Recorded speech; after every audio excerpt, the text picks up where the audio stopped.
Two points I want to bring up. I mean, the first is the fact that, as I said earlier, about how the bear market, this is like our first bear market, extended bear market in at least 14, 15 years, right? So I was kind of joking around with the clients about, okay, when this happens, like a year like 2022 and end of year planning, you kind of have to dust off your bear market playbook. Like, ooh, I haven't had to use this in a year, right?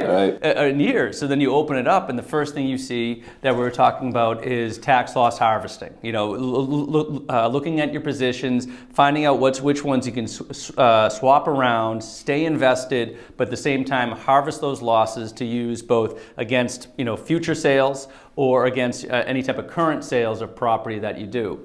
Line number two is Roth conversions, taking advantage, as you were saying, of buying funds or money at a discount and having that recovery occur, in your tax-free dollars, or when the market eventually does recover, it's happening in your Roth side of the ledger, as Keith was mentioning, than on your IRA or your pre-tax dollars. Because basically, if you leave in the pre-tax dollars, or if you miss opportunities like this, then all you're doing is really enriching Uncle Sam, because now you just have more IRA dollars that are going to be subject to RMDs and everything else. And again, this is a strategy that should be looked at by your advisor, or if you're someone that likes to handle it themselves.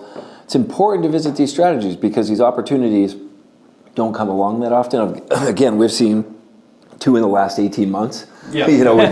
With COVID, sadly, and then with this. But, after this bear market, let's hope we have another nice, decent market run, and we aren't talking about this type of stuff, Well, and I think, too, it also, because you mentioned earlier about the planning nature of what we do. I just love how, here we are, sharing the podcast, and we have a couple other strategies and tips for folks, at end of year planning. But, here we are talking about tax planning. Right. We can certainly talk about investments, and we can get into the market and where we see the market going, in 2023 and whatnot. And certainly, it's a whole other subject for another day. The point being is that, as you were sort of referring to it, it's like, we really hope that people, if they have an advisor, that they are receiving this level of planning, because clearly you need it. Clearly everyone needs it and deserves it, to make sure that they are taking advantage of opportunities, because now we are sort of combining, again, tax planning with a little bit of investment planning, being aware of where the market is, of course,